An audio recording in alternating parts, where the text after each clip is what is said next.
too many new faces. I'm Gary Arterbright. I'm the Secretary Treasurer. Hi, Jane. And thank you for, I guess we're trying out a testing process in the hopes that we can start uploading our meetings to,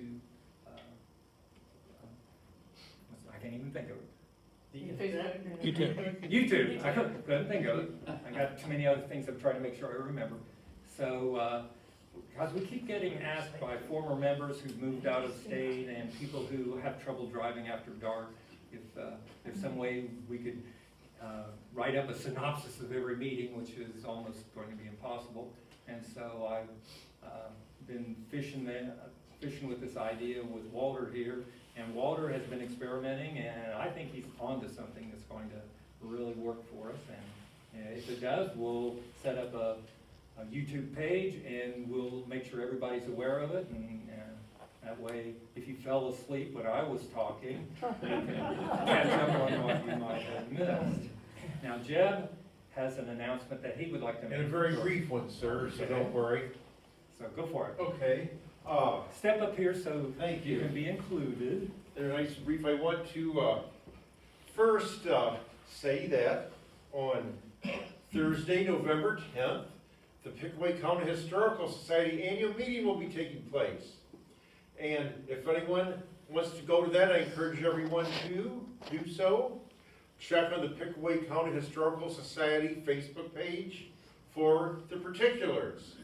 But as those of you that know me, even I, every great once in a while, make a tactical mistake, which I did in this case. So if you don't go, if you're, first of all, go to the annual meeting. But if you're not going to the Pickaway County annual meeting, is what I have to push right now, but only those that aren't going to the annual meeting, in Jackson County at the Oak Hill Library on Thursday, November 10th at 6 in the evening. Also, we are having Southern Jackson County, Oak Hill area archaeology evening.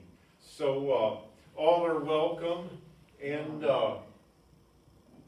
I encourage you to come along, and I'll be talking to some of you after the meeting to see if you want to set up or not. Anyway, after Emily's program, I'm going to be out on the porch, so no one is going to get away from me without being strongly invited to the Jackson County event, and everyone that wants will have a flyer put right in their hands.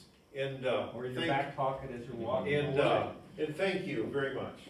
And I encourage you to consider this because Jeb recently organized a similar event over in MacArthur at the library there. And we had, those of us that exhibited had a great time there. We met some interesting people, some good feedback about local finds there. Had all these people that kept coming through saying, well, I found a fluted point, but I don't have it on me tonight. And I was like, I want to record this for our survey, but anyway. So consider this November 10th event over in Oak Hill. It should be interesting, and we don't hear much about what's found over that way, and it'd be interesting to be able to compare the kind of artifacts time-wise that they're finding over there with the stuff that we're finding around here in our farms and backyards. A couple items of business. Next month will be our final meeting for the year. We'll take a winter break, and I'll float an idea with you in a minute here, but the thing I want to point out is I would like to collect some dues for the following year at this next meeting. So $10 for the whole year, and I think it's a good bargain for that. And we actually have a pretty decent account of money standing right now. I don't know what it is, but we've had a lot of speakers speak for free. I think it's part of it. So we're in good shape, but I still want to collect because who knows what will happen next year. And maybe Brett will organize some dig that he'll need some sponsorship for, or he'll have somebody come in that wants to do an excavation and they want to train some students, and we might be able to contribute to some young archaeologists as a little scholarship to entice them to come here and help defray some costs, which is again part of our mission. Our mission is to support archaeological study here, preserve archaeological remains, and to educate the public. And so that would fit right within our umbrella of ideas that we do. Yes, Gary, Randy? approximately how many members are there in Mound We City? have, off the top of my head, 39, it's either 39 or 41 paid members. Mark Bender was tasked by Dennis Minke to do an update on the different chapters and things like that. So they saw me at a summer meeting. I said, yeah, I go to Six Rivers and Mound City. Oh, how many members are in each one? I said, do you need to call Gary Arterbright or Barney there and then Jake? But anyway, I said roughly, and I didn't know. Do a count. Get everybody that's got. Yeah, but that's okay. I was just curious Well, because he'd I'm not asked sure me. exactly, but Yeah. there's a PD either typed in or handwritten in Yeah. for everybody that's paid. Right. And it's in the high 30s or low 40s. Yeah, And I had, and that's a good number. yeah, and I had people join as late as 2 months ago. So that's why I don't have a fresh account. Well, that's okay. I was just- But it's in the high 30s, low 40s. And that's a pretty good number. I'm glad that we have a decent turnout here tonight. I was hoping we have even more, but there's so much going on these days. I kind of understand that. An idea I want to float with you. I've been working with a couple of the rangers and out at Mound City on a project that has to do with Squire and Davis, right up Jeffrey's Alley here. And this is trying to figure out where some of the mounds that were known to the earliest settlers here were originally situated and what has happened to those. And so I worked with a couple of the people out at Mound City, and we did a drive-through or drive around in the city limits here, and we visited 9 possible mound spots. And I think that in the earliest letters that were exchanged between Worthington and his relatives back in Virginia. How about that Worthington letter, that Worthington map that we had? Yeah, well, I gave a copy of that to those people out at Mound City, so they were aware of that, and we were using that. But they described 9 mounds, and we think we have found 9 of them. But we're having trouble pinning down exactly where the mound over where Petland was located. We know there's one there, but all of the works east, as Squire and Davis called everything, basically past, what's the name of the old Canal Smokehouse? Everything to the east of that is pretty much obliterated. And there was a mound there. We know that it was there, but according to Squire and Davis's account, it was already dug into when they viewed it. And I don't know how far along they went with their excavations there, but there's no trace of it. Now, Lou Walsh, one of our members, though, thought that he came across a photograph of this mound after it had been somewhat excavated.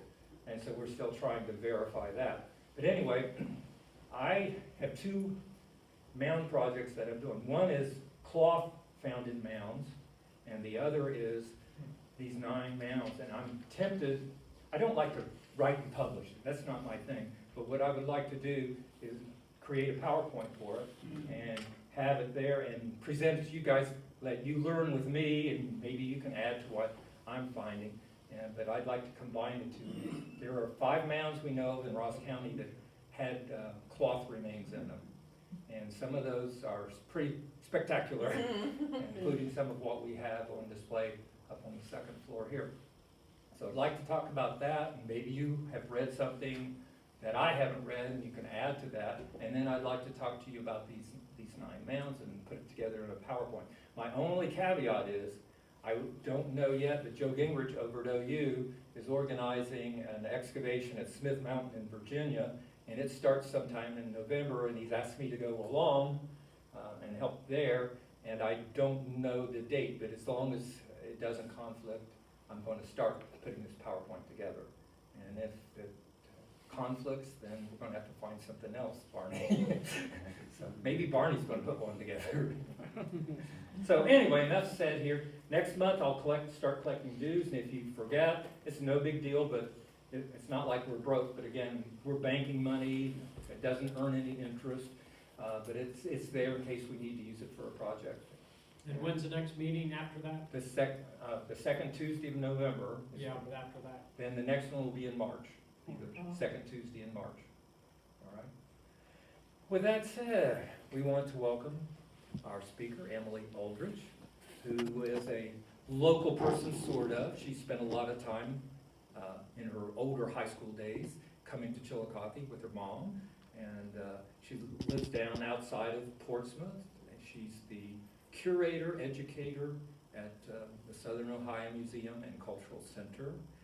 It is a artistic museum as well as a prehistoric museum, and their prehistoric collection is pretty fantabulous. It was donated by a father and a son from the Wertz family, and it consists of 10,000 artifacts displayed.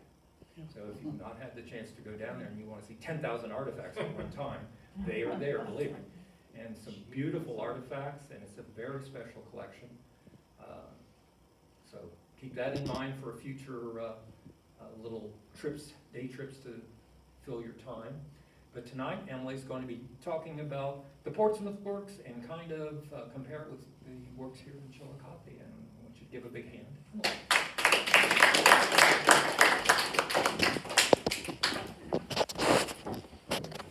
So thank you all so much for coming tonight.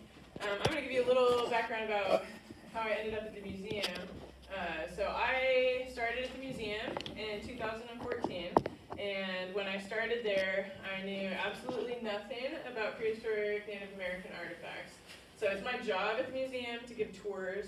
So our major permanent exhibition, as Gary was telling you, is Art of the Ancients, which is over 10,000 prehistoric Native American artifacts, always on display. I also want to let you know that it's always free to come to the Southern Ohio Museum and Cultural Center.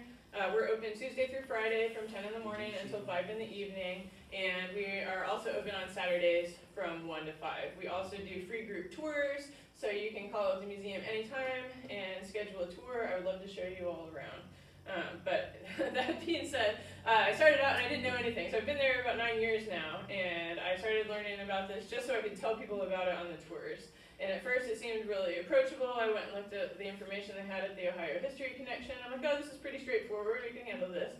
And as I started researching further, I realized, oh my gosh, I really don't know anything about this at all. So there's so much mystery, and that's something I really enjoy in life. And this collection came to the Southern Ohio Museum, and they knew it was local, but they didn't know where a lot of the items came from. There was probably maybe 100 or so that had the locations written on the artifact themselves, but for the majority of it, there was no provenance. So in 2016, the museum got the catalog for the collection. So it was a father and son. Charles Wertz was the dad, Bill Wertz was the son. Charles Wertz was alive in the late 1800s when they first started excavating the mounds. His son carried on his passion of collecting these artifacts. And Madeline Wertz was Bill's widow, and she died in 2014. In 2014, the contents of Madeline's house were gifted to the Portsmouth Salvation Army. Among those contents was a small metal card catalog box, and within this box was the catalog to Charles Wertz's portion of the collection. And so the Salvation Army gifted that catalog to the museum in 2016. So while the museum was shut down close to the public during the pandemic, I started to put together a book that showcased the artifacts that were in the catalog that also were related to the Portsmouth Earthworks complex. And so that's how I started this project. I'm still not done with it yet, but I'm really close. And then on this journey of discovering the relationship between these artifacts and the Portsmouth Earthworks, I realized that I couldn't put these artifacts into context without explaining about the Portsmouth Earthworks, because nobody's really ever told the story in its entirety. So I've taken that upon myself, and I found out through this process that there are a lot of direct connections between the Portsmouth Earthworks complex and the earthworks here in Ross County. So here in my introductory slide, on the left-hand side, we have the map that Squire put together for the Smithsonian's first publication, Ancient Monuments of the Mississippi Valley. And this shows the city of Portsmouth down here, and then in the middle is kind of the middle of the earthworks complex, and you can see that there's parallel lines of embankments that stretch across the Ohio River on both sides. And that kind of gives you a general introduction to the complex. On the far side there is a map that Squire put together in his book that he put out the year before, Ancient Monuments. And in this publication, he has illustrated a lot of the earthworks in and around Chillicothe. So the main grid here is Chillicothe, and you can see some of the earthworks around Chillicothe. If you look up here further, you can see Mound City, it's probably one of your more famous earthworks, and then across the river there is Hopeton, and we'll revisit those as we go on here. So I'd like to thank my sponsors. I have to thank Gary for inviting me to come today, and the Mound City Chapter of the Archaeological Society of Ohio for hosting me today. I also have to thank the museum for making it possible for me to come, and the museum sponsors that make it possible for me to come. So we have some foundations in Scioto County, the Scioto Foundation, that helps a lot with the museum. We are also sponsored by the Ohio Arts Council and the Ohio Humanities, as well as the City of Portsmouth, the Richard Martin Foundation, and the Southern Ohio Medical Center. So here's a basic introduction to the Art of the Ancients exhibition. And I do have to do a plug for the Scioto Historical app. I've got some cards I can leave with you later today, but there's a really neat app that goes on your phone or your computer that Dr. Andrew Feit, who is a professor of history at Shawnee State University, put together. And it's basically a driving or virtual tour of historic hotspots in Scioto County. And this year, he got a big grant from the Ohio Humanities to put together a tour of the earthworks in Portsmouth. And the first stop on the tour is the collection at the Southern Ohio Museum.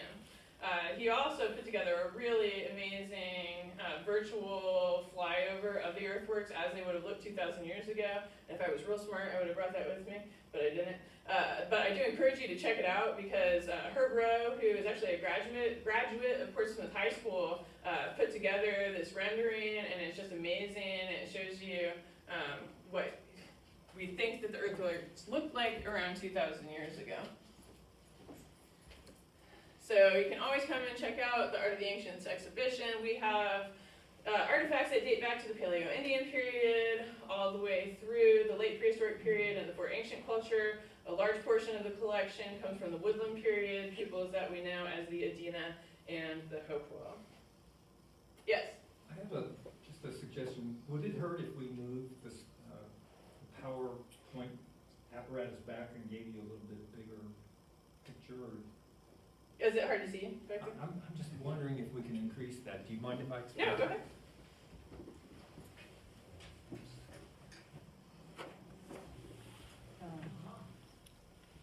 And then we'll lower it that way.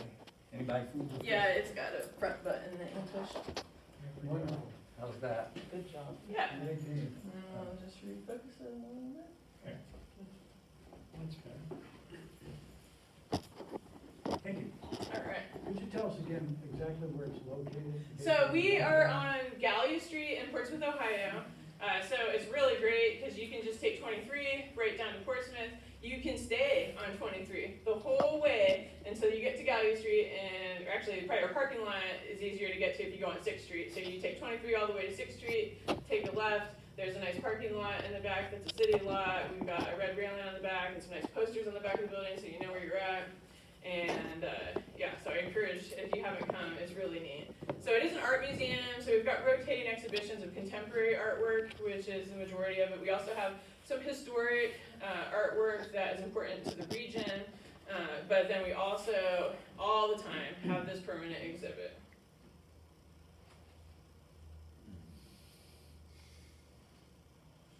So here's a map that Dr. Hempstead, who is a physician in Portsmouth, put together sometime in the mid-1800s. And this is another rendering of the Portsmouth Earthworks complex. It's very similar to the map that Squire and Davis put together, but there's some additional elements of the earthworks that were not included on any of the other maps.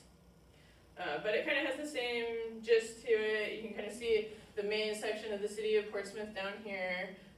The major attraction, the one remaining mound within the city of Portsmouth is the Horseshoe Mound. And that's the East Horseshoe Mound, which is one of a pair of twin horseshoe mounds at the center of this complex. The Horseshoe Mound is about 180 feet long by 160 feet wide. and it is still there in Mound Park, which is also free to visit. You can come to Mound Park and you can see this mound, and it's about 12 feet high. It's very obvious on the landscape there, and we'll talk a little bit more about some of the elements of the Portsmouth Earthworks complex that are left in Mound Park. But you can see there's these parallel embankments, these pathways that lead across the Ohio River. It leads across the river to what we call Portsmouth Group C, the Temple Mound over there, and there's some other earthworks that we'll get into. The pathway also leads to the southwest, ends at the Ohio River, and then there's some parallel embankments that pick up on the other side that lead to the old Fort Earthwork, which is in Kentucky. And then there's some parts of this map that are not included on Squire and Davis. There's a whole section up here of earthworks surrounding Tremper Mound, and then there are additional mounds within the city of Portsmouth that are not included on Squire and Davis's map. And then up here in the corner is the Turkey Creek earthwork, which is actually 2 miles long and has a mound on top of it. That is actually located somewhere down here, but it didn't fit on Hempstead's map, so he stuck it up in the corner. So we'll take a look at a more realistic version. Whoops, this way, I gotta go the right direction. Okay, so I've been working on my research, and this is the map that I put together of the Portsmouth Earthworks complex. So that little section of the city of Portsmouth is down here. We've got twin horseshoe mounds in the middle. You can see the old Fort Earthwork there in Kentucky, and then the Turkey Creek earthwork is down in the corner here, so you can see how big this is. So the recognized elements of the Portsmouth Earthwork complex are known as A, B, and C. So A is the old Fort Earthwork. It's down here. That is the largest earthwork, prehistoric earthwork in Kentucky, and just it by itself. And then we've got Group B in here, which was the center. It was kind of like the hub of the wheel. So those parallel embankments radiated out from that central point, and they went in, not the cardinal directions, but they went in the intermediate directions. So they pointed northwest, southwest, southeast, and northeast. And then if you come up the side over here, you can see the Tremper Earthworks. Across from the Tremper Earthworks are the Fort Mounds and Village, and then there are additional mounds and earthworks that are related to this complex. So the recognized groupings, A, B, and C, the distance directly from A to C is 7 miles. If you follow the embankments to Group B and then back down to C, you're talking 8 miles. If you look at the distance between the edges of this map, kind of makes a triangle, that's almost 12 miles. So throughout my research, I actually realized that the Portsmouth Earthworks complex is the largest prehistoric mound complex on the planet. So I looked up the record holders, Cahokia, Poverty Point, don't even come close. So it's possible that maybe they had a taller mound, or maybe they had one that had more earth in one spot, but this is the one that takes up the largest amount. And when Squire and Davis first described it, they estimated if you broke down how many miles is in each of these embankments and all the mounds and formations, that it was almost 22 miles worth of mounds. So I've done some close-ups, so it's a little bit easier to see what we're looking at. So the East Twin Horseshoe Mound is here in Mound Park at the corner, and that is the corner of Hutchins and Grant Street in Portsmouth. And the park is open to the public. They actually put in a really nice monument that showcases the Squire and Davis map in 2018. And then out of this, there's a couple places that are still left in Mound Park. There's actually a low conical mound, which was just outside the Twin Horseshoe Mound enclosure. It's still there. There is a portion of the southern arm of the northeast parallel embankments is still there, where it joins to what they call the natural elevation. So there's about an 18-foot tall rise here that stretched to the east. Squire and Davis called it a natural elevation. Hempstead speculated that it could have been man-made. Nobody's ever investigated whether it was man-made or natural or a combination of both, so that is still a mystery. Judging from the size of it compared to the rest of the earthworks, it's quite a possibility that it was constructed by the hand of man. And then there are additional mounds which were added to the Ohio Archaeological Inventory because of the records kept by the Charles Wertz catalog. And Charles Wertz himself wrote a manuscript in the 1930s, which was not published until after he died in 1951. It was actually published in the Ohio Indian Relic Collectors Society Bulletin, which later became the Ohio Archaeologist magazine. So that is actually a version of it's available online. We have a couple different versions at the museum. And some of those mounds are the Arlington Mounds, which were right at the end of the northwest parallel embankments. And then there are some mounds here that were included on Hempstead's map, but not on Squire and Davis's. And then this one labeled here, East 15th Street Mound, that's more like East 15th Street Hill. I have to make some corrections on my map. There were some speculations about whether the top of it was dressed off as a mound. It is like 150 feet tall, so it's, and there are layers of rock in it, so it's obvious that the whole thing's not a mound, but it's possible that it was also modified during prehistoric times. Yeah. The village. Yes. So around here, we hear that there were no villages in the mound complexes. And how large is that village? So it's actually more like a graveyard than a village when they called it a village. But there was evidence that people were making tools and living, and there was basically a graveyard that stretched along this section, probably like for 2 miles from there to the Ohio River. And they said when they would plow the bottoms here, that the ground was white because there were so many bones. Oh. Yes. Is there any of those earthworks left in that modern cemetery? There is a rise that is right about where that circle enclosure is, but there's not really much that you can tell other than it's elevated above the rest of the cemetery. So they're probably, that is probably a remnant of the earthworks, but it's not really distinguishable other than being up a level from the rest of the cemetery.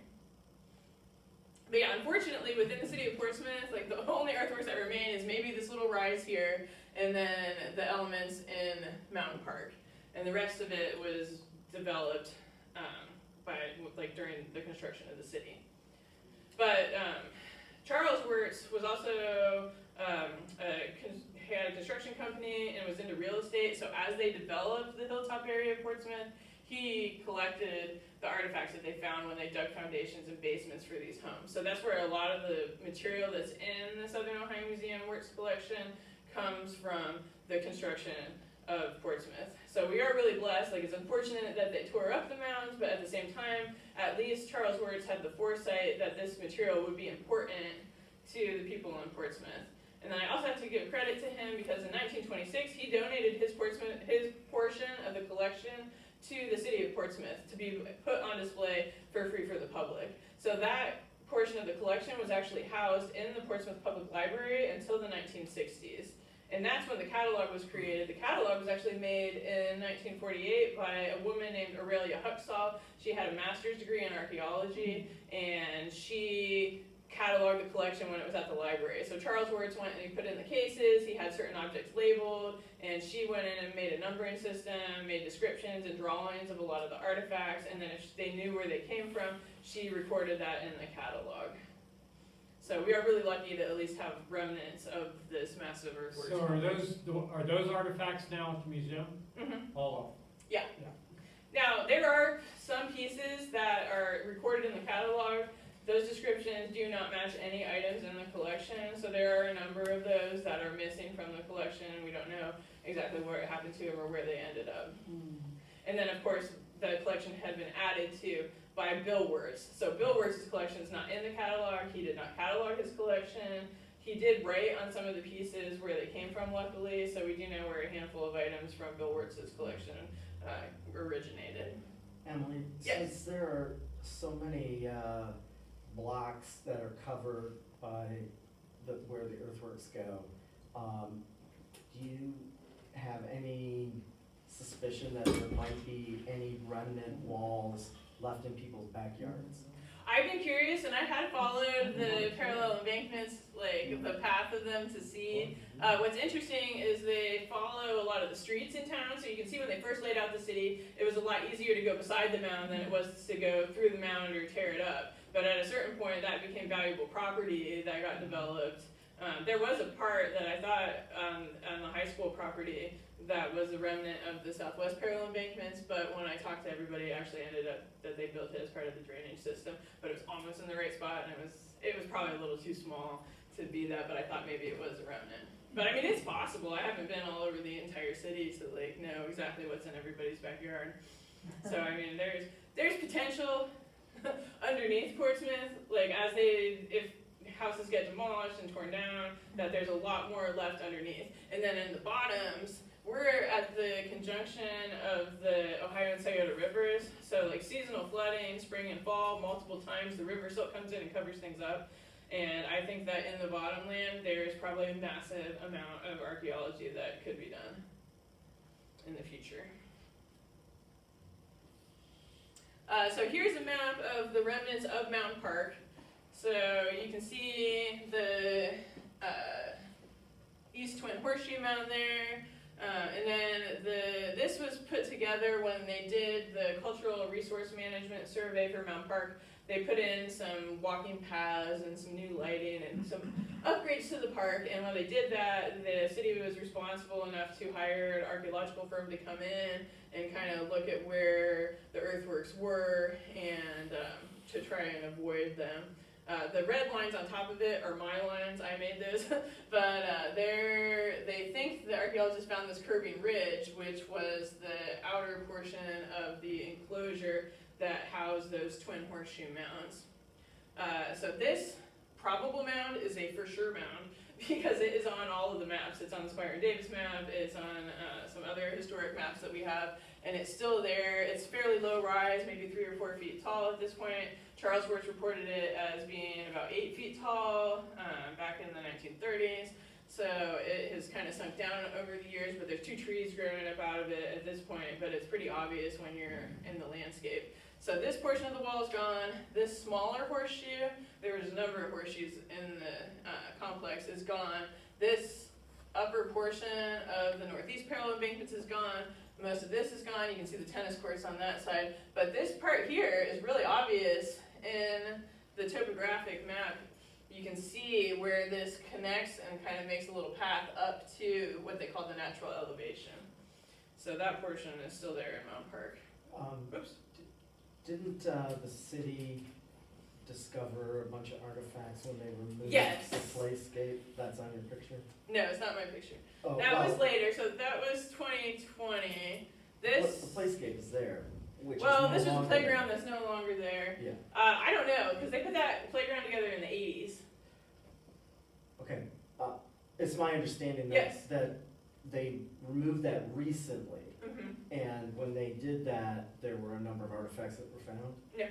No? So what they did is they put in a walking path that went through here, and they thought they were avoiding everything, and they found nearly 5,000 prehistoric Native American artifacts when they dug the path to put in the electric lines for the lights.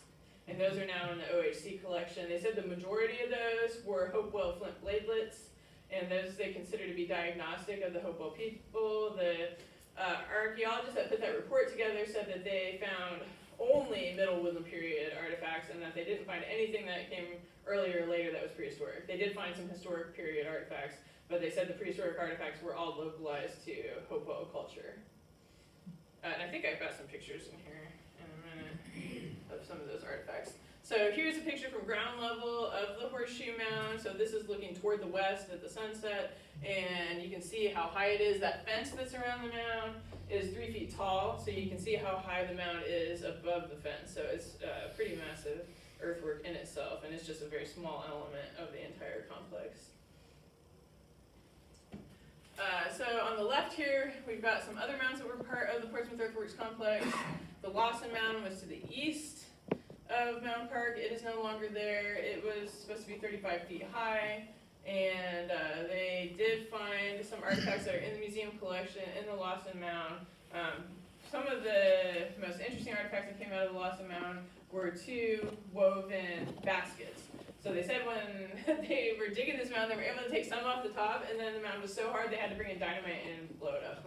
And when they found that, they could see the lensing of the dirt where they had piled those basket loads on, and then they said there were 2 baskets that were basically just like dumped in there and left in place and then buried over.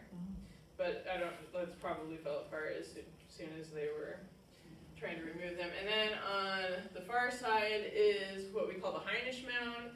They used to call it the Terry Waller Mound after different people that lived on that property. That mound got torn down in the late 1800s. The contents of that mound, some of them anyway, were donated to the Ohio Historical Society, and they are still in their collection. The mound is no longer there. Portsmouth High School now sits on that spot.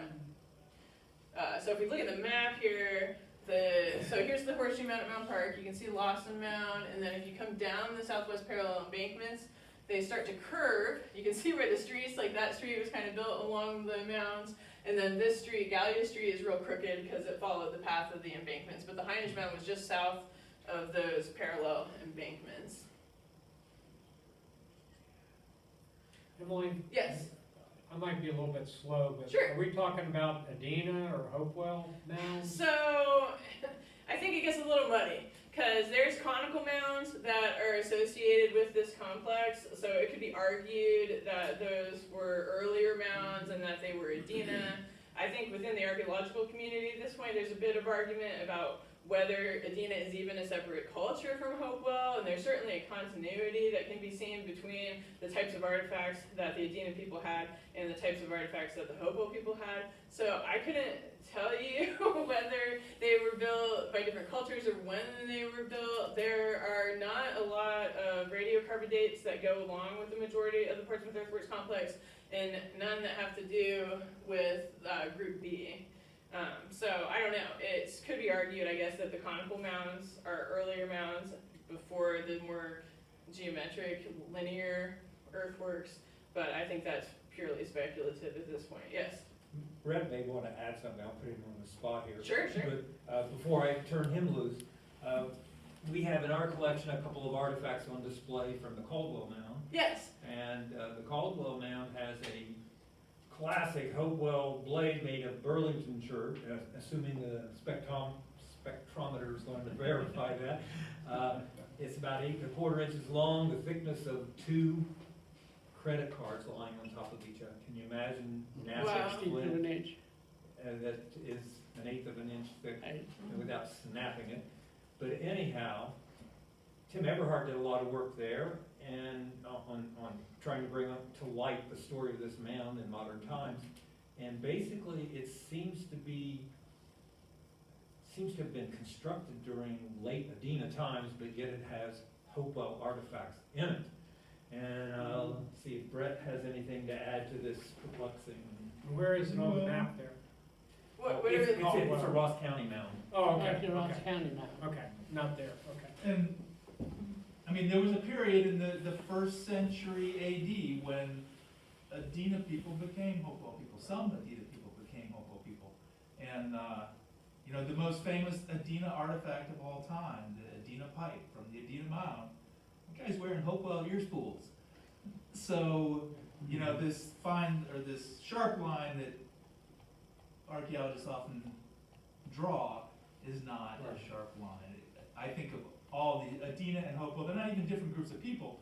It's a religious movement, and so you might think of it more like Protestants and Catholics, and people can switch their affiliation at will. But they're early middle woodland, but not Right. Fort Ancient. well, and part of the story of this whole complex, and it's probably similar to what's going on in Ross County, I don't know as much about your mounds up here, but the story of the complex is that people lived here before they thought the mounds were built, and people added to the mounds ever since they were built. So like multiple mounds are built up in layers. They think there's probably many hundreds of years between the time maybe the first burial and the last burial. The mounds at the Fort Village, which we'll talk about in a little bit, are considered to be late prehistoric for ancient culture mounds, but there's also objects there that are Hopewell. So it's the same thing, like, just Sorry for because, interrupting. no, it's fine, like, Let's just listen to the no, rest this of is it. important, like, it's important to understand that every person that lived from the time the mounds were built until, like, the end of the 1600s was living in that landscape, they were utilizing that landscape, they were modifying that landscape for their own purposes. And what I think is especially impressive is they were not only modifying the landscape, they were modifying this landscape on the same scale that we are. Like, the city of Portsmouth doesn't cover the footprint of the Portsmouth Earthworks complex. So, like, the fact that they can take tens of miles and change the landscape to suit their purposes, it just reflects the civilization that was here that really has not been recognized to the full extent of their trade networks and their ability and their understanding of the environment and celestial cycles and seasons, and yeah, just the amount of population that it took to build this in the first place is pretty impressive. So we are moving to the southwest, so if we, oops, gone too far. If you come down here to the end of the southwest parallel embankments and we come across the river, we come down about this point and you are almost at the Old Fort Earthwork, which is Portsmouth Group A, that largest earthwork in Kentucky. And then right across the river from the Old Fort Earthwork was a major village site. So right now it is Earl Thomas Conley Riverside Park. That has been a hot spot for collectors and enthusiasts for many years, because as they just go and walk along toward the river, they just find stuff on the surface. They recently put in a walking path where they tore up just the sod on the very surface, and I can't even tell you the number of people that told me they walked through there and found things. So that was definitely a village site. We have one of the oldest mounds in the state of Ohio, which is also right across the Old Fort Earthwork, which is the Scioto County Infirmary Mound. Jeb could probably tell you a lot about that, because he was there when they were excavating this mound in the 1980s, and this mound dates to the Archaic period. They found 47 burials inside this mound, and over 300 artifacts that date to the Archaic period, and so that is a really special mound. It's about 500 feet across by 300, and it's pretty tall. It is actually still in existence. It's still there. And we're trying to encourage the Scioto County Commissioners to do some work in line of preservation and interpretation. So hopefully that'll be something that will be on the map in the future. Yes? Do you have any artifacts at the museum from there? So, No. no. So those artifacts are technically, because it was on public property, belong to the state of Ohio. The Ohio History Connection was involved in that excavation, and they allowed the county to keep the artifacts and put them on display for the public in the county courthouse. Now, in the process of this, these were artifacts that were found before they found the remains. Once the remains were found, the local group of Cherokee were very upset about this whole thing because they were still digging in the mound. And so they demanded that the county take those artifacts off display because they were burial goods. The county commissioners assure me that they are under lock and key. They still have them, but nobody's allowed to look at them. We do have photographs of some of them, so there's a little bit of limited information about that. So let me be clear, you're saying that the Cherokee claim a lineage connection with these folks? No, it's pretty loose. Like they were saying, like there's our ancestors. Like it may not even be our direct ancestors, but we have a kinship with them. We share a love of place with them. We also understand that these people were meant to be buried. These were the goods that they were buried with, and that they were never meant to be disturbed. And so they felt very strongly that these people needed to be reburied. The county commissioners were very amicable. They did put together, they let the Cherokee have a ceremony. They built coffins for the remains. They reburied them. So in Earl Thomas Conley Park now, there is what they call Kalanu Cemetery, which is Cherokee for Raven. So there is, and they built a little mound there. So there is now Kalanu Cemetery mound where the bodies are. And is that open? It is open, yeah, you can go and see it. They have a monument. So Earl Thomas Conley Riverside Park's right in here. And then Yeah, I know where. on the west side of the park, there is the Hopper Cemetery. So that was where, this whole area, the Scioto County Infirmary Mound, the infirmary had a farm, and they took care of the people in the county that were maybe too poor or couldn't live on their own. And so as these people died, they couldn't afford burial, so they buried them in this little cemetery across the road on the farm. And so that cemetery is still there, and that's why the county commissioners allowed them to be buried in the cemetery, because then they told them they'd be protected for 125 years. But I talked to one gentleman who was really pleased that now, because it's Native American, they're now protected forever because of the Native American Graves and Repatriation Act of 1990. Thank you. Yes. And then we'll talk a little bit about Raven Rock Mound. So there's a lookout point that's about 1,000 feet up, which is 500 feet above the Ohio River.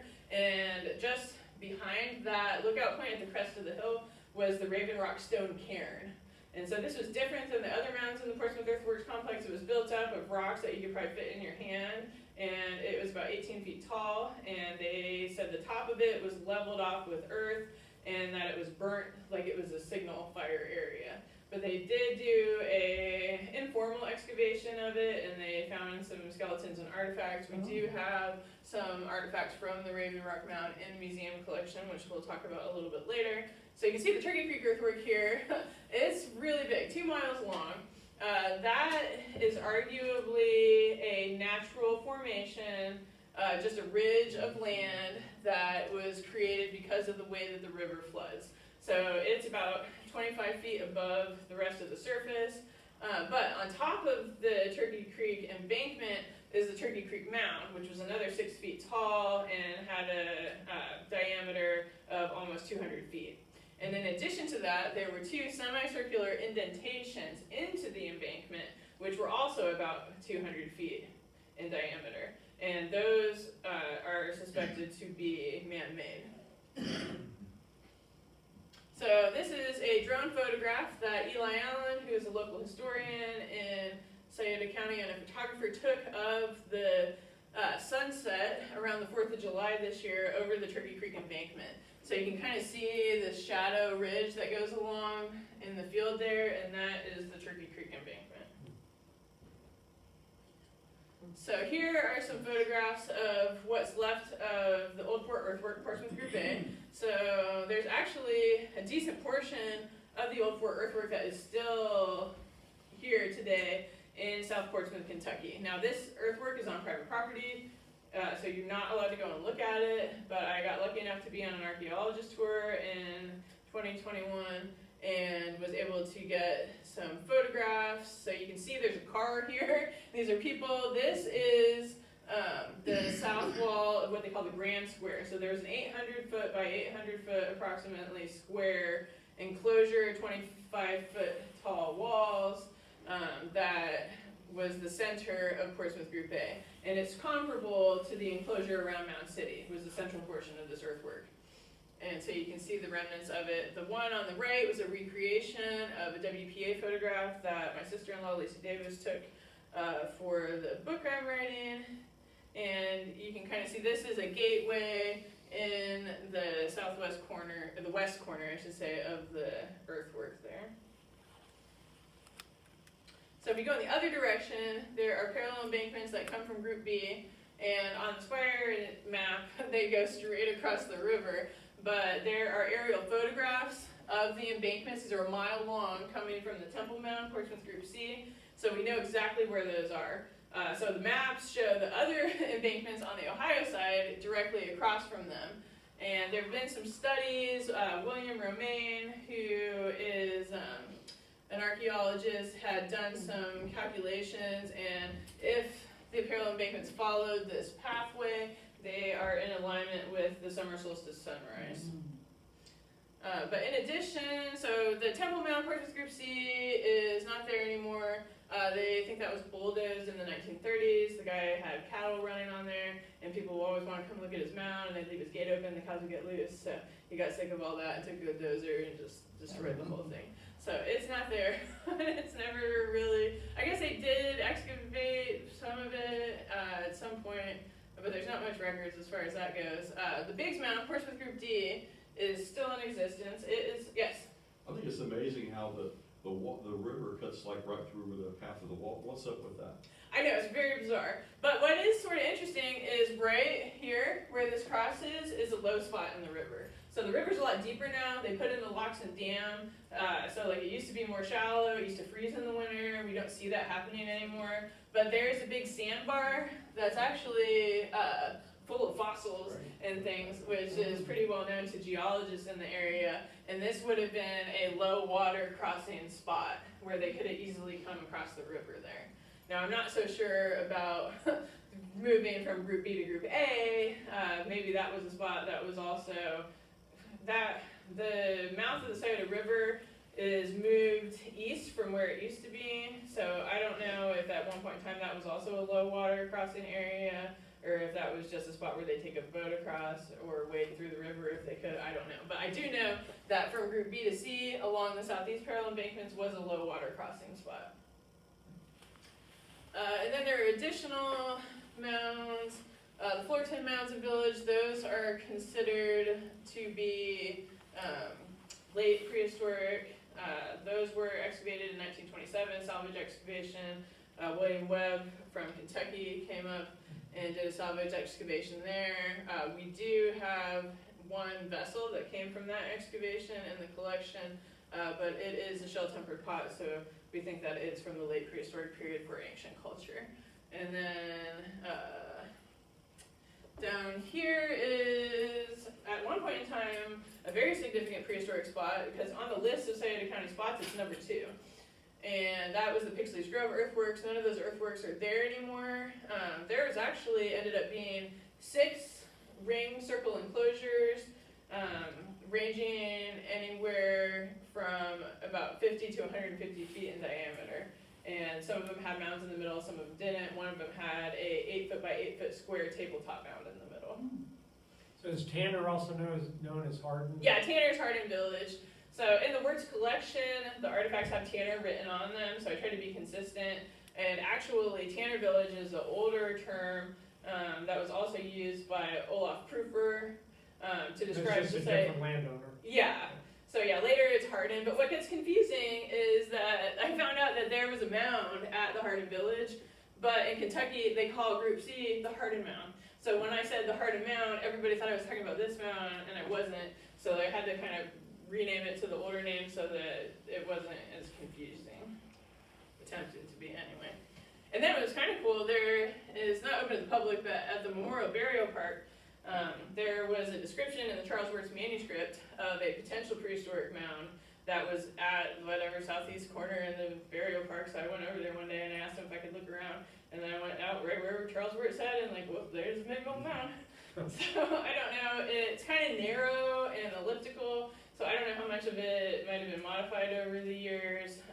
The cemetery caretakers that I talked to said they've been there for 60 years, and they didn't remember anybody ever doing anything down there. So, and the fact that it was reported in the 1930s means that it probably had been there for a long time, and no one had ever opened it up. So there's potential for archaeology there. They were nice enough to let me add it to the inventory, but they did not want people coming to look at it.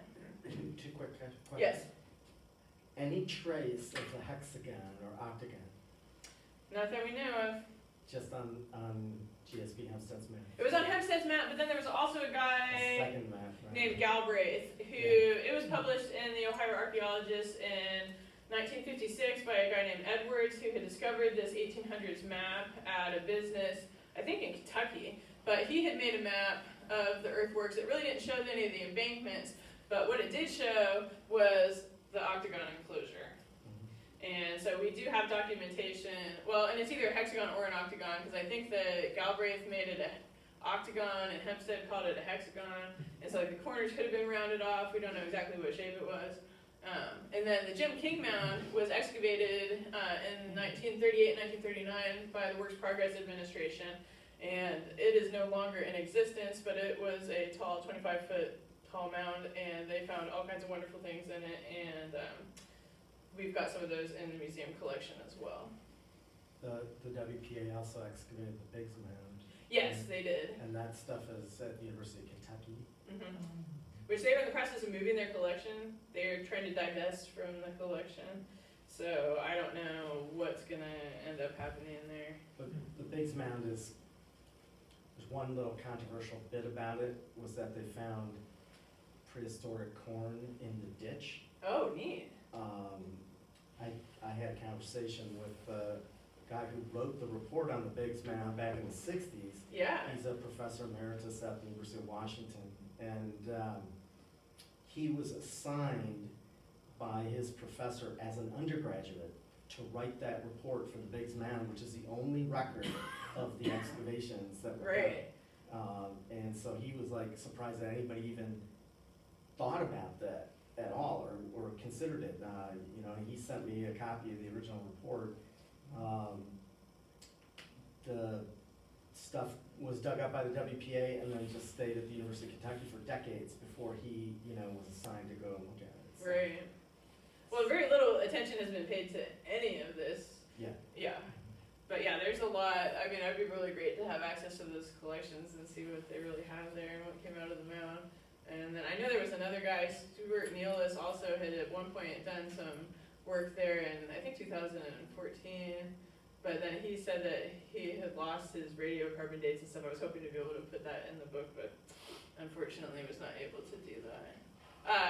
It's still relatively intact. I mean, the center mound was obliterated by the WPA, but the ditch and the center portion of it is still there. Yeah, I've got some pictures coming Yeah. up. But up across here, I want you to pay attention to the steel plant mound, because we're going to revisit that here in a little bit too. So here is a WPA photo from the late 1930s of the Biggs Mound. So you can see that there's a low mound in the center, and then there's a ditch around the outside. The initial reports of this mound were, Hempstead said in 1875 that the ditch was 12 feet deep. So I assume that's from the top of the embankment, which is supposed to be 3 feet tall. The mound itself was also supposed to be about 12 feet tall, so it had probably been plowed repeatedly over the years before it got to this point. On the right-hand side is a picture of the Jim King Mound prior to its excavation. So here are modern pictures of the Biggs Mound. So you can sort of see, like, the low mound is still there on the inside of it. You can see there is an embankment that surrounds it. It's all overgrown with trees. But you can look in here, there's actually water inside that inner ditch in the Biggs Mound. So the last I heard, Marathon was in discussion with the Archaeological Conservancy in Kentucky, and that the Conservancy was going to try to purchase the mound and hopefully open it to the public, which would be fantastic. It's right next to the wildlife area there in South Shore. There's already a parking lot. Like, it'd be really cool to be able to add that to the official mound tour. You can see it from the parking lot. Yeah, you can see, well, it looks like a bunch of trees in the parking lot, yeah. And then north of Portsmouth is what for many years has been described as a Hopewell outlier, and that is Tremper Mound. And what you realize when you look at that overview map of Portsmouth is that those northwest parallel embankments point right in the direction of the Tremper Mound. The Tremper Mound was not an outlier, it was a major component of the Portsmouth Earthworks complex.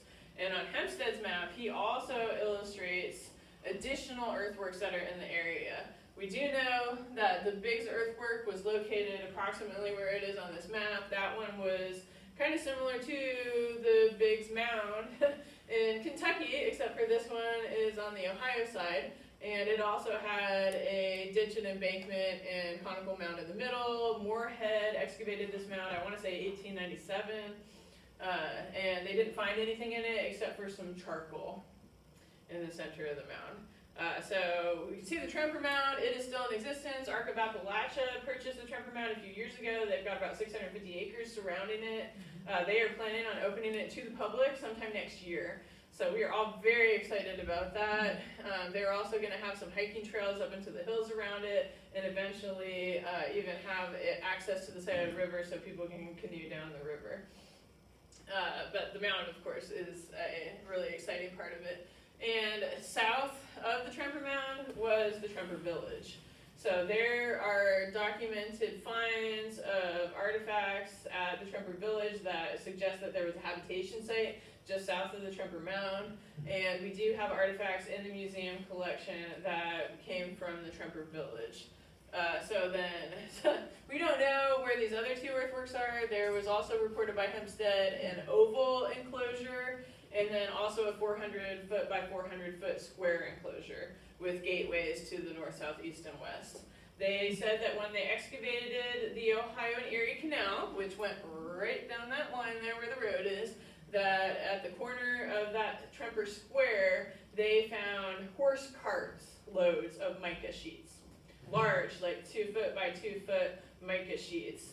Just like cartloads. I just can't even imagine, like this stuff came from the Appalachian Mountains and the Carolinas, and like here it is, cartloads of it at a time when they didn't have horses, and you can't ride your boat back upstream of the river, so somebody had to pack that stuff or trade for it to get it here, and it's quite impressive. So we don't know exactly where that is, but we do know that one corner of the square did engage with the Ohio and Erie Canal. We know where that is, so we don't know for sure whether this square was in the bottoms or if it was up on the second terrace. I don't know. I think it's kind of strange for the earthwork to be down in the bottoms, but the biggest earthwork was down in the bottoms, documented so I don't know where the other ones were, but I put them in estimated locations on the map according to how Hempstead had them. And then directly across the Scioto River from the Tremper Mound is the Fort Mounds Village, which is known mostly as a late prehistoric Fort Ancient Culture site, but we also have Hopewell artifacts in the museum collection that come from the Fort Mounds Village. And then up at the crest of the hill are outcroppings of pipestone. And the Fort Pipestone Quarry is very close to both the Fort Mounds Village and the Tremper Mound. And we'll be revisiting that here shortly also. So here is a drone photo by Brian Prost, and he took this pretty recently, and you can see the interpretive mowing that the Arc of Appalachia has done here at the Tremper Mound. So you can see the lobes of what they originally thought was an effigy mound. After they excavated it, they found over 600 post holes underneath this mound. And so they think that there was a charnel house there where they were cremating bodies. They did find some full skeletons and a bunch of artifacts in this mound, which are now in the collection of the Ohio History Connection. And we'll talk about this a little bit more also. But I want to talk about parallel embankments, because the Portsmouth Earthworks Complex is the only known prehistoric site where there are parallel earthen embankments that lead to a river and then pick up again on the other side and lead to another earthwork. Now there are a couple places where there are parallel embankments leading to the river. One of them was in Marietta. Another one of them, which might be familiar to you, is over here. That earthwork that's labeled D on the far side is Hopeton. So Hopeton had parallel embankments that led to the Scioto River also. And what I find interesting is this is the only earthwork that has parallel embankments that lead to the river, where there is an earthwork on the other side, and that earthwork is Mound City. So there is another relationship there with the design of the earthworks, where there's these parallel embankments that are leading from one element of earthwork to another across the river. And so that is a connection just in the design and the engineering of the earthworks in Portsmouth and the earthworks here in Ross County. Kind of makes you wonder about that oxbow there. Did that shift over and so was Well, it- and you can see like where the Yeah. drop off is, it could have been like That's right what there. I'm saying. And there could have been more embankments that maybe led over to Exactly. the gateway at Mound City at one point in time. Hard to tell. But yeah, that certainly is a possibility. So just some alignments and distances for you. On the far side, at this point, is the Twin Horseshoe Mounds in Portsmouth. Directly north, 44 miles almost exactly, is guess what? Hopeton. And then on my map, this is kind of a generic triangle of all those sites that are included on my overview map. And if you follow that triangle straight up, it leads to Mound City. So if you start drawing lines through stuff, you're bound to find some kind of alignment. So I'm not saying that the earthworks align to point to Mound City, but I do think it's interesting, that connection, especially between Portsmouth Group B and Hopeton, directly north and south along the Ohio River there, Scioto River. So now we're going to get into some of the shared artifacts between the locations. So in the picture there with the white background is a cache of 18 flint leaf-shaped blades, which were discovered in the Raven Rock Stone Cairn. And so this blade is oftentimes called the Adena blade, and the reason for that is because they were discovered in the Adena Mound here in Ross County. So here on the bottom is a photograph that was taken from Mills' report of the excavation of the Adena Mound, and you can see those same leaf-shaped blades. So in the top here is an illustration of a leaf-shaped blade which was discovered at Mound City, and that one is in the British Museum collection. So Mound City is not known as an Adena earthwork, it's known as a Hopewell earthwork, but it could share those same traits where these are earthworks that are utilized across time, or perhaps this is an artifact form that was utilized for longer than we thought. We don't really know, but we do know that this shape is something that is shared between these locations. And then there's a guy, a collector, who actually inspired Charles Wertz. His name was Thomas W. Kinney in Portsmouth, and Thomas W. Kinney excavated at the Centennial Exhibition in 1876, and he took a cache of 125 of these leaf-shaped blades that were found in Portsmouth. And so if it was found in Portsmouth, it's probably related to Portsmouth Group B. And so nobody knows what happened to those artifacts. Where they are today is unknown, but we do know that he had the artifacts, and it was reported in multiple places that he exhibited them at that huge exposition in 1876. Excuse me. Yes. Is there any evidence that Hopewell artifacts have been intruded into other mounds? Oh, I don't know. That's a good question. I wonder if there was anything that was related to Hopewell that was in the infirmary mound, or was that all archaic period stuff exclusively? But don't forget, before we got there, the top 18 inches had been bulldozed away. Yes, I forgot about that. I mean, as you know. Right, ma'am, right, so right. I would that say. makes it impossible to To answer. really know. Okay, I would say okay. that that's certainly possible at Serpent Mound. There's a small mound next to the picnic shelter at Serpent Mound. When that was excavated in the 1886 to 1888 timeframe, the top burial, the person had two Hopewell blades under the left armpit. But there were burials that were underneath that had older artifacts. And so when you say, could the Hopewell have done an intrusive burial, it's possible that they may have done that in that circumstance. Whether there are other examples, I don't know, but certainly at Serpent Mound, it seems to be maybe the case. Yes. Just one quick addition. Sure. Kathleen, I do believe there's something that archaeologists term curation, and there's evidence that earlier artifacts were found or passed along and then buried generations later Sure. with Yeah, that's a good other point. people. So That I would think be- there is evidence for that. Would you agree? Yeah, so you know how much we like antiques. Like, look at this room that we're in. I mean, there's so many gorgeous antiques in here, and think of that's just like 100 years old or whatever. So, like, if people are collecting things now that are antiques, it was probably just as popular back then to have something, especially if it was something special that your ancestors made or something that you passed on from generation to generation. That's certainly a possibility. Good point. So here is a 2-hole biconcave, biconvex slate gorget, and this one on the right there in the photograph was discovered at Mount Park, and that is in the Southern Ohio Museum collection. And you can see the illustration on the left is one that came out of the Adena Mound. So here's another shared form of artifact, and this one in the illustration is in banded slate. So these are both slate pieces. I did find it really interesting. Dr. Kurt Shoemaker, who's a geologist at Shawnee State University, was kind enough to come and help me while we were photographing these objects to identify the materials and their potential sources. And he was pretty adamant that this slate was brought here from the Blue Ridge Mountains.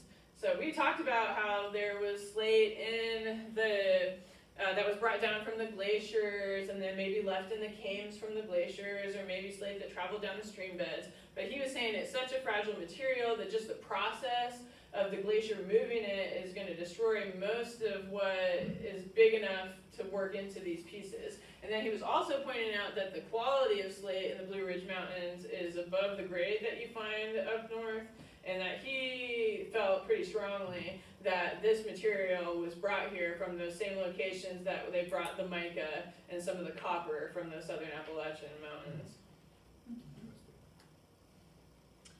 So in the Scioto County Infirmary Mound in the Southern Ohio Museum collection, we have one item, and it is a stone bowl made out of basalt. The inside is smooth and polished, the outside is rough. So traditionally, a lot of archaeologists suggest that these stone bowls were archaic period pieces. So they think that pottery was invented in the early woodland period, late archaic period, and that the Adena people had this pottery technology. Once you had the pottery technology, it's way easier to make a ceramic vessel than it is to carve out a stone vessel. So they kind of abandoned this making of stone vessels and transferred to making pottery. But I do want to point out the stone bowl on the left was pictured in Moorhead's report of the excavation of the Hopewell Mounds here in Chillicothe. So that is an item, and that could have been another antique that maybe the Hopewell kept from before, but I would also suggest that perhaps a stone bowl has a different use, or you can use it differently than you can use a ceramic bowl, so there might be someone that decided to take the time to make a stone bowl just because it could serve a little bit of a different It purpose. would hold heat a lot longer. Yeah, it would.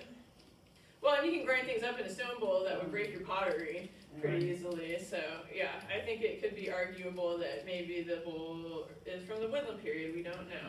Shoot, it could be from the late prehistoric period. And then here we have one signature form of the Hopewell culture, the copper reel gorget.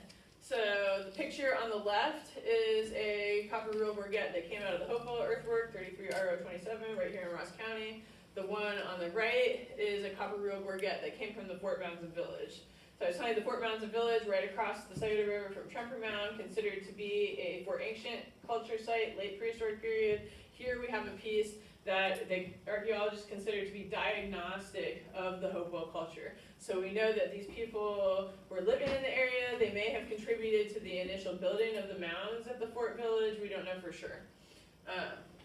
And this is neat too, because this is another form that is shared between people here in the Scioto River Valley, and then also the Copena and Miller cultures, which were in Alabama and Tennessee, and so that's pretty far removed, but if you look at where they source some of these material, like that trade route was probably pretty well established, and there were some of these cultural connections where people could look at this and recognize it as a form that they were familiar with. Yes? And where did the one on the left come from? The Hopewell Earthworks. The Hopewell group here Here in Ross County, okay. yes. And then in Portsmouth, there are reported at least to be 11, if not more, of these copper reel gorgets.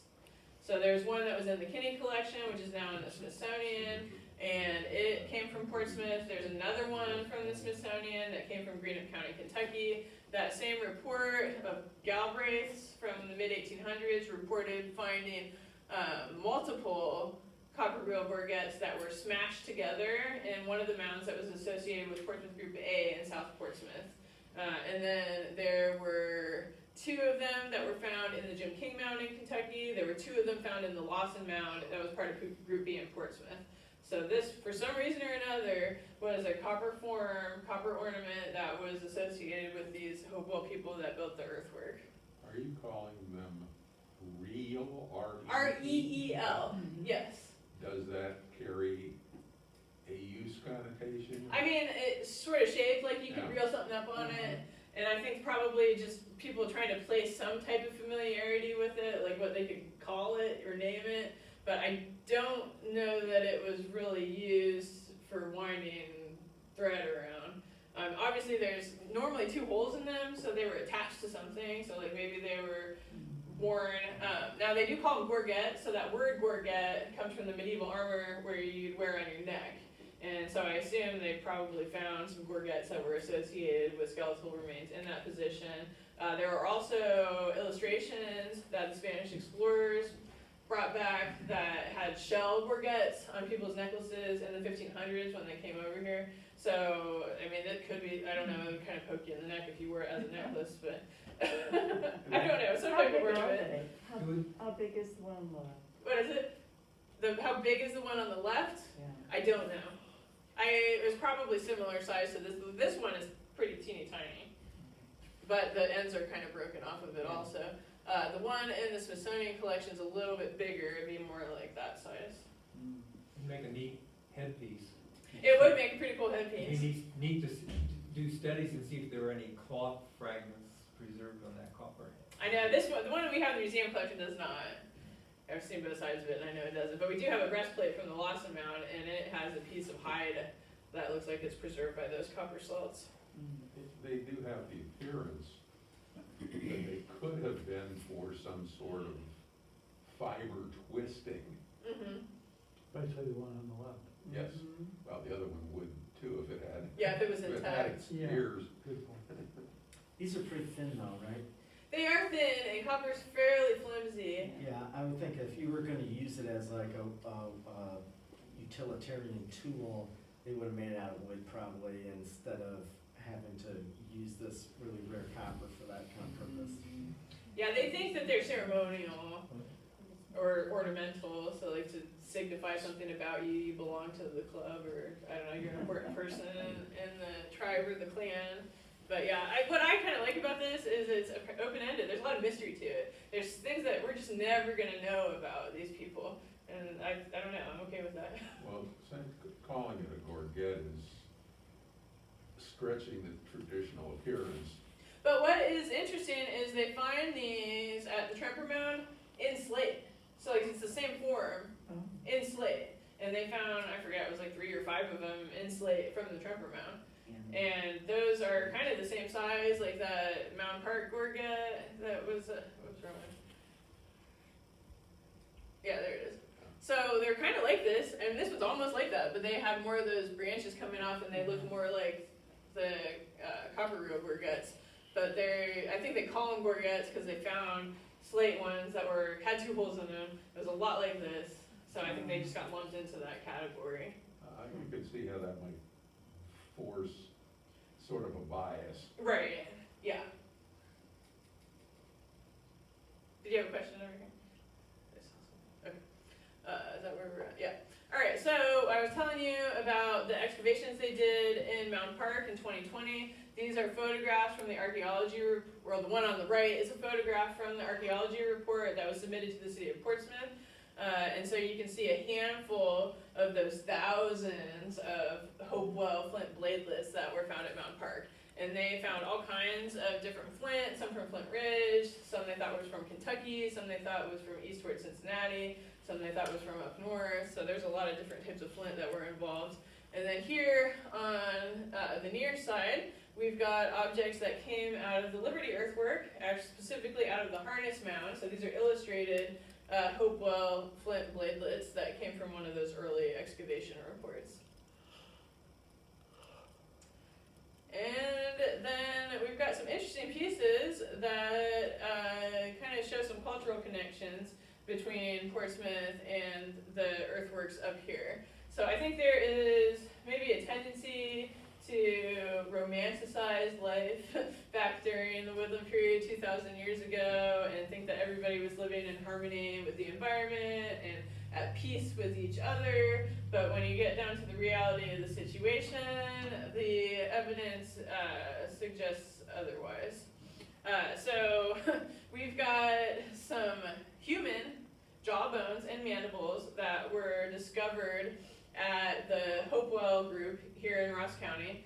These objects were perforated for attachment to garments, necklaces, or clothing. The archaeologists think that they were meant to be worn and they were meant to be seen and displayed.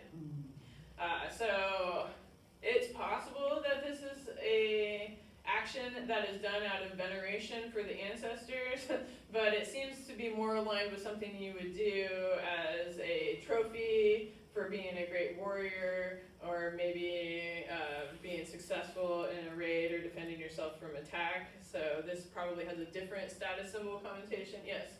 There was an archaeologist that spoke out at Mound City 20 years ago, don't remember his name, but he gave an interesting presentation about how ancient people revisited the burials in their mounds and actually brought the skeletal remains out and then mixed and matched parts. Oh, interesting. Even replaced like a leg bone of a human with a leg bone of a stork. Oh, wild, yeah. Things like this. And I wouldn't be surprised if it really leans more towards veneration Right. of somebody, and just think if there was a great leader whose words were so valued, and you could stand up in front of the group and let him speak through you with his jaw suspended under your jaw or something like that. It's certainly a possibility. Yeah. Well, and then they are like the Spanish explorers that came in the 1500s. They did come across tribes that had their ancestor houses, their charnel houses. They had bones, skulls displayed on the outside, and it wasn't because they were trophies or they were insulting. It was because this was the house of the ancestors, and it was a veneration. And then you also, as the leader of the tribe, were supposed to protect your house of the ancestors. And so they said, well, part of the things that raiding tribes would try to do would be to attack and burn down that house. Because if you couldn't protect the house, then you had no right to be a leader. So that's one way that they could get rid of their rival leaders, was by destroying their charnel houses and destroying the remains that were supposed to be protected. So I think there is a line of reasoning that could suggest that also. And then here we've got some human leg bones that were carved, found at Mound City and at the Hopewell group here. And then we've also got some interesting copper ornaments of human torsos missing their heads. We've got some disembodied hands. We've got another torso over here that's missing its head and its hands. So that's a little bizarre. But I'm going to tell you something that might make a connection here is maybe the most gruesome story that comes out of the Portsmouth Earthworks complex. So at Portsmouth Group A, at the old Fort Earthwork in South Portsmouth, Kentucky, in one of the mounds they called the Brown Mounds, there was a large mound, and when they excavated it, inside of that mound, they found a stone wall that was circular, built up with sandstone slabs, and inside of that stone wall, they found the remains of 22 skeletons missing their heads. The remains had been covered with yellow, red, and black ochre before they were buried. So that means that they were denuded of their flesh before they were buried, and they were covered with this mineral pigment before they were put into this pile, protected with this stone wall, and then covered with a mound. So that's a pretty bizarre story in itself. But then it gets even better. 15 years later, we don't know when that excavation happened, but 15 years later, on the opposite side of the Ohio River, at the steel plant mound, 4.5 miles away, they found 22 heads with no bodies. Yes. The copper one with missing the hands. Yes. In Cahokia Mounds, they found ones missing the hands. And I'm looking at the hands, and I'm wondering if they used the copper hands. I wonder if they used the hands then for some type of trophy. I mean, they found. Well, and they actually, one of the other items that they find, like at the Hopewell Earthwork, are finger bones with drilled holes in them that they use for pendants. So, I mean, that certainly is some direct thing that they're doing with those missing hands, is they're making pendants out of them. Yes. Of the 22 and 22, was there any order to the way the remains were placed? Not that we know of. The bodies were within that sandstone enclosure. They said that there were, I think, no artifacts at all found with the bodies, but then with the heads they found some things. They found some flint pieces, and then we have one double-bitted hematite grooved axe, which was from the steel plant mound that's in the museum collection. I guess what I'm asking is, were these remains placed with care, or were they dumped in? That I couldn't tell you, because it was very limited amount of information that we have left to work with, and like nobody knows what happened to them, and there wasn't really a whole lot of a report other than just like they found them here, and then later they found the heads over there. Yes? Were any bones ever used for flutes? The bones that we find used for flutes are mostly bird bones, which are naturally hollow. But I don't know, not that I know of. Yes, are there? Yeah, on the way to Bainbridge, there was a mound that Route 50 went through, and inside of that mound was a leg bone that had a copper mouthpiece and it was Wow. engraved, and it was Human leg bone? Yes. Yeah. Wow. Okay. Well, there you go. Yes. Where on these heads they found and these other parts, have they been able to determine ages? That is, not the age of the person, but. Right, the age of the mound. That we don't know. They were both reported to be conical mounds. So like if you're Not the gonna. mound either, but the bones. Like DNA or anything? No, like this was all like pre-1930s. Oh, okay. So like nobody was really No idea. cared to document it. Like we don't know what happened to the bodies. We don't know what happened to the majority of the artifacts. Like But they are true reports as far as you know. yeah, so this was all in Charles Wertz's manuscripts. Okay. So yeah, we assume hopefully that is true, but we can't say for sure. It's one We don't man's know what word. happened to all those heads. No, nobody knows what happened to any of them. That's But interesting. they're not the same as at the steel works, as far as you know. The steel factory. The steel plant mound. Yeah. Yeah, we don't know for sure if they're the same, but I mean, if there's 22 over here that are missing heads, and then you find 22 Right. heads that, as probably they are, but like, yeah, I mean, it could have been a whole nother 22 heads. Let's hope not. Yeah, let's hope not. Those engraved leg bones, Yes. those are also found in the Little Miami River Valley. One of the very earliest mound excavations reported in Ohio has illustrations of those kinds of designs, human leg bone. Oh, that's neat. And they were also found at the Turner Earthworks farther up the river Yeah. outside of Cincinnati. And it Those torsos missing the hands and the legs. Yes. There is a burial from one of the mounds at Serpent Mound that is almost identical to that, but that person still had his head, but he was chopped off at the forearms and at the knees. And you wonder whether the connection of actually finding burials that are like that and the artifacts that match Right. up are pretty close. They also found a couple of headless skeletons at Serpent Mound that were buried not in a mound, but kind of in between where a couple of the mounds are. Oh, that's interesting. Are these Yes. just copper? The effigies are copper, the hands are copper, this is bone, Have and you got that's some bone. mica the same way? Yeah, so they did mica the same way. Yeah. There's, yep, Because you're I right. have mica the Yep. same way. Yeah, you're totally correct. Yeah, I had to pick and choose pictures because I couldn't fit all of them on one page.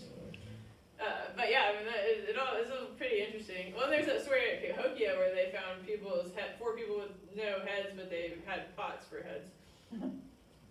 So yeah, I don't know what they were Cahokia, doing. I know, but different time. It is a different time. It would have been late prehistoric period. But like, we don't know. These could have been late prehistoric period mounds. We assume that maybe they were early mounds since they were conical. But like the fort mounds, I mean, they weren't really conical. They were more kind of globular. But like, if you were going to categorize them, they'd probably fall more under the category of a conical mound than they would one of these linear earthworks. So I don't know. I mean, they could have been. We don't have any context of time period. Now, the artifact that we do have that comes from the steel plant mound is that grooved axe. So it has two bits on it, two heads on it, and then it has a groove down the middle. So it could have been used on both sides. But grooved axe is supposed to be archaic period, pre-woodland.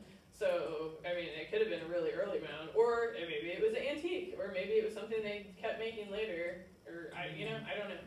Are the fort mounds off of Fort Mound Road? There's Fort Hill Road. They're pretty near that. Yep, they're actually like in Portsmouth, where the dog pound is, and UPS. That was part of the Fort Village down in there. So that's kind of the area, more toward the bottoms, less up the Okay. hill. Yeah.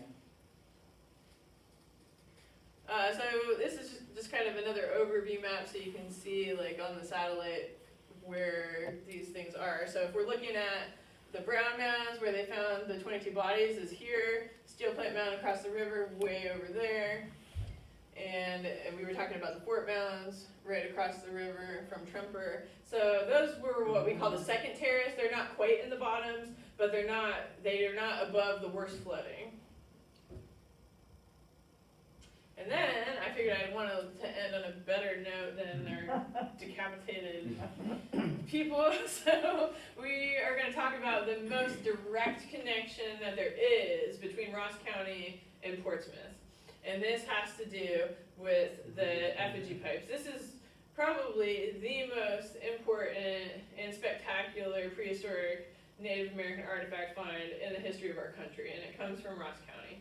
And here we have effigy pipes. There was about 60 effigy pipes that are now in the collection of the British Museum, which originated in Pipe Mound in Mound City here in Ross County. So it's actually pretty cool. The British Museum has recently put a lot of their collections online digitally. So if you want to look at these photographs closer, you can go to the British Museum website and you can search their collections and you can type in Mound City and like all these pipes come up. But they were all carved in the shape of animals. You guys probably know a lot about these pipes. But yeah, it's just amazing to me, the craftsmanship that went into these, the artistry, the detail, and then the style. Like there are people that argue that maybe it was one person that carved a lot of these. And I say there is pretty good case that could be made for that just based on the style alone. But yeah, most of them were in the shape of animals, but from Mound City we actually had a couple pipes that were in the shape of humans. So we've got a human face that was broken off the top of a pipe at the top, and then we've got another guy who looks like he might have some face paint and some horns on his head there. And then we've got a lot of other critters. So this pipe cache was discovered by Squire and Davis when they came through and did their excavations in 1847. And then in 1915, William Mills came down with the Ohio Archaeological and Historical Society and excavated the Tremper Mound. So they figured that that Mound City cache would never be equaled. It was the most amazing thing they'd ever found. Nothing had even come close to it. And then guess what? They found 60 pipes that were really similar in the Tremper Mound in West Portsmouth. And it's interesting to me that there's a similar number of pipes that were found at both locations, and that the carvings are so similar that, yeah, people think that maybe the same person carved these pipes that carved the pipes that were at Mound City. And then they have done some pipestone studies recently. They think that the pipes that came out of Tremper Mound, all of the effigy pipes are supposed to have been made, or thought to be made, from pipestone that came from the Sterling Quarry in Illinois.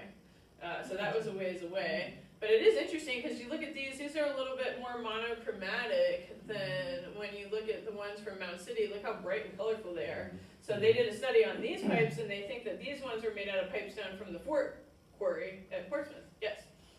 The majority of the pipes from Mound City were made out of limestone. The most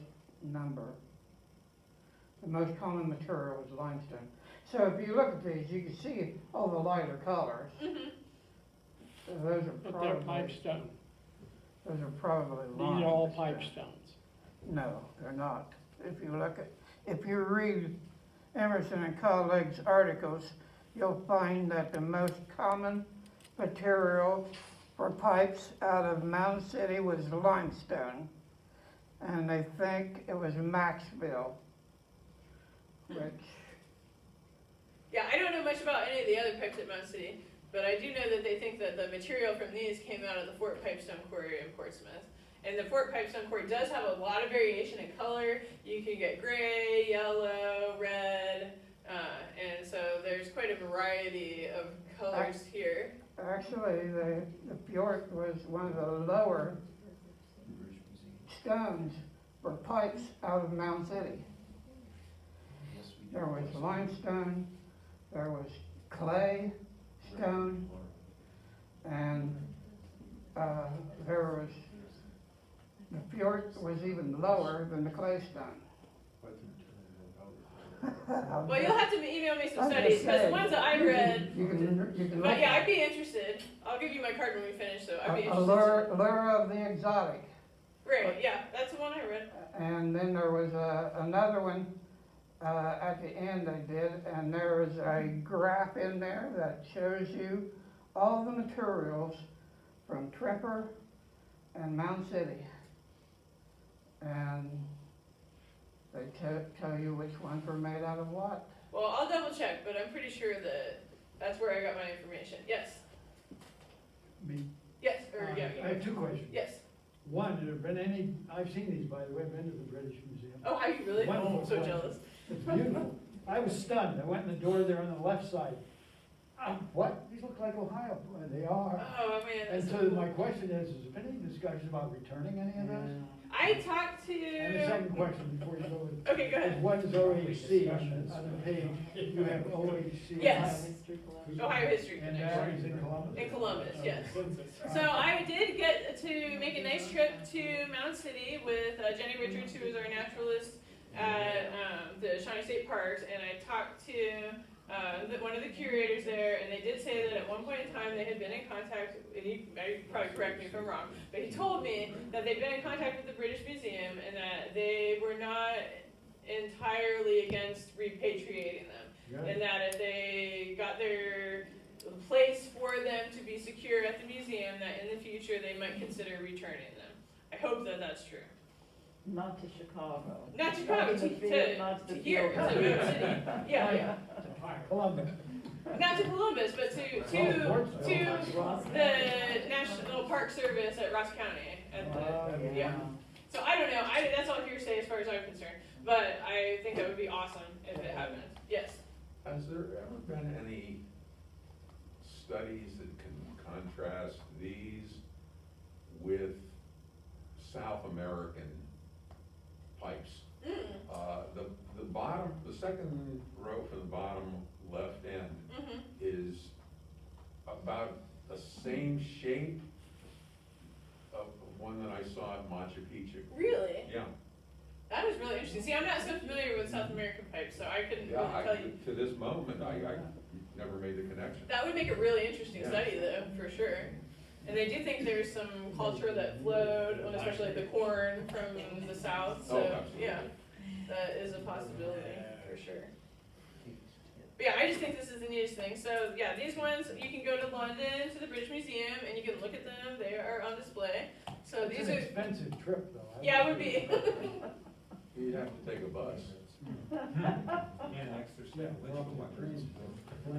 And then here we've got the ones that are now in the Ohio History Connection collection in Columbus. The last I heard, they have been taken off of display because they are considered burial goods, so you can no longer look at them. If you go to the Ohio Memory website, there are still pictures up. You might want to download them now if you want to look at them, because I have an inkling that they may be purged at some point. But we still sell models of those. Yes, yeah, there are replicas of plaster that are sold at a lot of places. And they look pretty good. Yeah, I don't know, they don't quite do them justice. No. Fair enough.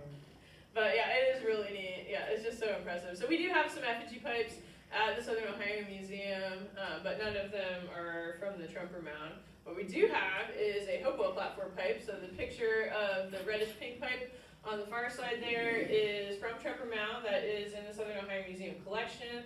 That was a gift from Senator Trumper to Charles Wertz during the excavation. So Charles Wertz went and helped out on the excavation in 1915 and helped Mills and Chetrone with that excavation. And so this is a form that is shared between the Hopewell people in Portsmouth and also here in Ross County. So on the bottom is a piece that's in the OHC collection that came from Mound City. At the top is an illustration of a pipe that came out of the Liberty Earthworks out of the Harness Mound. And so you can see that they have that same platform base, they have that same kind of lip at the base of the bowl, and they have that same shape to the bowl itself that's shared between them. And then I just wanted to reiterate that I'm just so impressed that these people 2,000 years ago were able to modify their landscape on the same scale that we do today. So here is the modern confluence of the Scioto and Ohio rivers.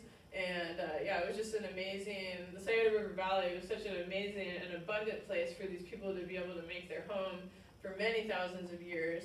And yeah, they did the same thing that we do today. They lived on the landscape, they changed it according to their purposes, and they left their mark for future generations. So I'd be more than happy to take questions. I wanted to make it a little shorter so that we could have like a more interactive talk. Yes?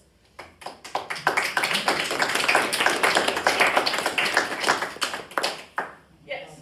Emily, Dr. Paul Bennett had a large collection Yes. in Portsmouth. Yeah. And that ended up going to Chillicothe? To his son. To his son. Yeah. Did you ever, it'd be neat to get information out of that. I have seen a little bit of it published on Fox Fields. Right. Glass did some, Yep. and he basically copied, took pictures and But the Paul Bennett collection was phenomenal, I guess. I know, yeah, well, supposedly, well, not supposedly, we know, he had a museum that was in his house in Portsmouth, and a lot of those artifacts were on display to whoever would come knocking and wanted to look at them. Personally, I've never seen them. I would love to be able to see them. What would be great, Vernon Teach, who is our adjunct curator of the Wertz collection at Southern Ohio Museum, was trying to be able to get access just so we could document. He said that Paul Bennett was way better than Charles and Bill Wertz about documenting where pieces in his collection originated, and I just think it'd be really great to preserve that information before those materials are dispersed. There's in Who's Who in Indian Relics #1, I think there's a nice picture of his showcase. Yeah, but yeah, it'd be really neat to be able to see what was there, because that is just another abundant collection from Portsmouth. And it's interesting too, Charles Wertz describes some major collections in Portsmouth that were like supposed to have been gifted to the Smithsonian, and when you look on their pages, there's very limited amount of pieces that actually made it there and were registered in their collection. So what happened to that material, I don't know, but those were supposed to be even bigger collections than what we now have at the museum. So yeah, I do encourage artifact collectors who are working responsibly and picking things up off the surface to write the location of where things came from on the object. Because it really helps out later when we're trying to piece together this history and there's no context left from it. If you at least have that information, that adds an immense amount of value to that article. Okay. Before we disperse, I was standing up there stumbling around trying to remember all these things and couldn't remember YouTube and whatever because there was one more thing I needed to announce, and that's next Wednesday, right here at the Ross County Historical Society. Jeffrey Wilson is going to be giving his presentation on Squire and Davis, and he's added some things, so if you saw either of the two presentations he gave here, which were built upon each other, he's added some new elements. So if you missed either of those, or you want to add a little bit more, and Jeffrey, do you have any comments you want to? Well, I was specifically asked to tailor this presentation to just the Chillicothe Ross County Earthworks. So my earlier presentations covered quite a bit of material. This is more narrowly focused, and so there's some additional information in there that I didn't include previously that's more specific to here. So like what the project that you're working on, that you called me up and said, hey, what do you know about this? That's all gonna be in there, sorry you're gonna miss it. You know, but we'll get it to you. Okay, so my apologies.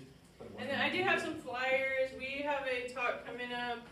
Dr. Jared Burks is going to be coming to the museum down in Portsmouth on Friday, November 11th at 6 o'clock, and he's going to be talking to us about his geophysical survey that he did at Tremper Mound over the last few years. So we're really excited to be able to get information on that, and that is free and open to the public. So I encourage you to come down for that. I also have some flyers for the Scioto Historical, so if you haven't seen the virtual flyover of the Portsmouth Earthworks Complex, take one of these, it's really awesome. And then I also have some museum flyers if anybody's interested. Do you have an online site? For the museum? Yes. Yes, so it's on my card here. It's www.somacc.com. So Southern Ohio Museum and Cultural Center. And I do have cards if anybody wants one of those. Very good meeting, good comments from the audience. Yeah, thank you guys so much. I learned a lot.